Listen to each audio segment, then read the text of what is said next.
কাউকে ভুলভাল জাজ করার আগে তার পরিস্থিতিটা একটু জানতে চেষ্টা করবেন। কারো মুখের হাসি দেখে অনায়াসে ভেবে বলবেন না মানুষটা দিব্যি সময় পার করছে। কাঁধে একটু হাত রাখুন, পারলে জড়িয়ে ধরে একটু কাঁদতে দিন। বিশ্বাস করুন, আপনার উপদেশের চেয়ে এইটুকু সান্ত্বনা তাকে অনেকটা ভরসা দিবে, স্বস্তি দিবে, শান্তি দিবে। মানুষ সবার সাথে থেকেও একা হয়ে যায়।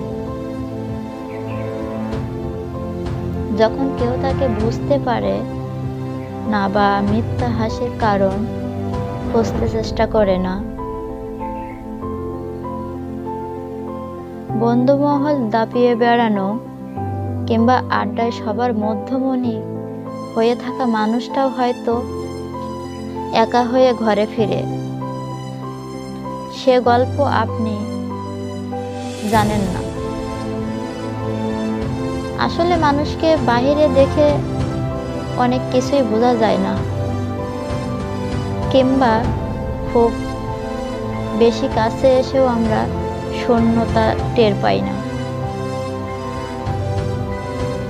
তার জন্য বিশেষ কেউ হতে হয়। ভিড়ের বাহিরে গিয়ে মানুষটাকে জানতে হয় আলাদাভাবে, খুঁজতে হয় ব্যস্ত জীবন থেকে কিছু অবসরের বিকেল ধার নিয়ে মানুষটার সমস্ত গল্পগুলো জানতে হয়। বিধ্বস্ত বিষণ্ণতায় একটুখানি যত্নের প্রলেপ দিয়ে পাশে থাকতে হয়।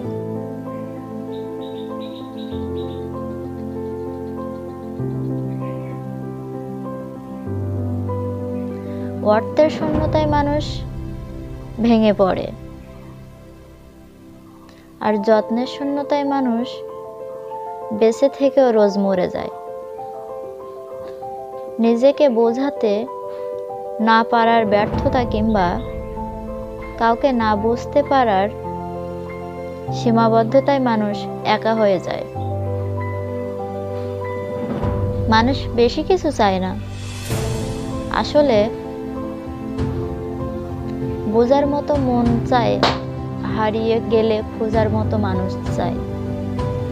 ভেঙে পড়া দিনগুলোতে মাথা রাখার নির্দিষ্ট একটা কাঁধ খোঁজে। একটু মনোযোগ, একটু সান্ত্বনা আর একটু যত্ন মানুষের খুব বেশি আর কি বা চাওয়ার থাকে, অথচ তাই যেন অরাধ্য সাধনা।